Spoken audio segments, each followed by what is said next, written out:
শুভ সকাল, good morning. কেমন আছে সবাই? আশা করি সবাই ভালো আছে। এই শীতের কুয়াশায় সবাইকে অনেক অনেক শুভেচ্ছা। মেজে আসলাম, ঘর বাড়ি উঠোন বাদ ঝাঁটতে পুরো পরিষ্কার করে এসেছে একদম। এসে দেখো আমার বাবা এখন ঘুমু ঘুমু করছে।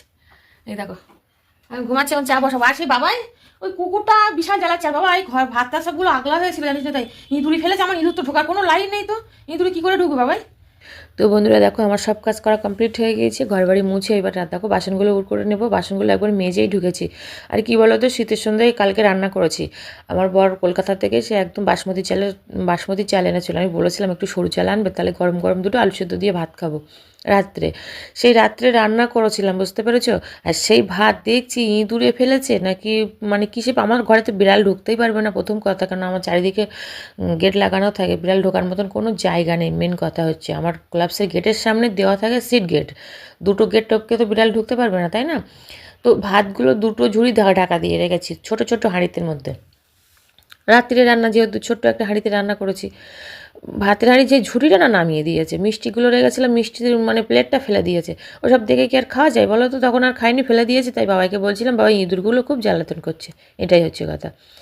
সব কিছু ফেলে ধুলে মানে মুছে পরিষ্কার করে চলে এসেছি একটু চা খেতে। দেখো কাঁচের গ্লাসগুলো সুন্দর করে এখন ধুয়ে নেব, আর একটু চা বসিয়ে দেবো আদা দিয়ে। সকালবেলা কিন্তু জল ঘাটার পরে না আদা দিয়ে চা খেতে কিন্তু প্রচুর ভালো লাগে।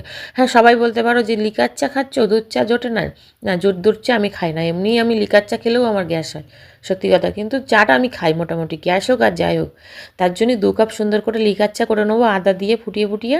একটু মিষ্টি মিষ্টি করবো, কারণ আমার বাবা মিষ্টি ছাড়া চা খায় না।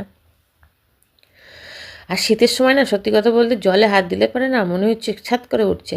তো কী আর করা যাবে। আর এই ঠান্ডা জলটা খাচ্ছি, পেটের থেকে একদম কারেন্ট শর্ট দিচ্ছে, বুঝতে পেরেছো? এত ঠান্ডা, দেখো বুকটা জ্বলতে জ্বলতে যাচ্ছে। রাত্রের জল তো, সকালবেলা তো গরম জল ডিপড কলে আনা হয়নি।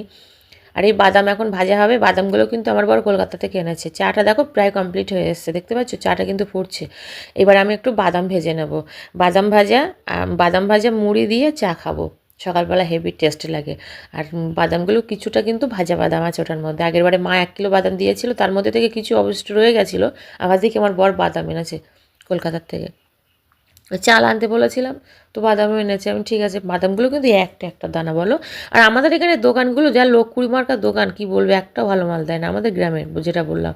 আমার বাবা দেখো ঘুম থেকে উঠে পড়েছে, উঠে এখন বসেছে পড়তে।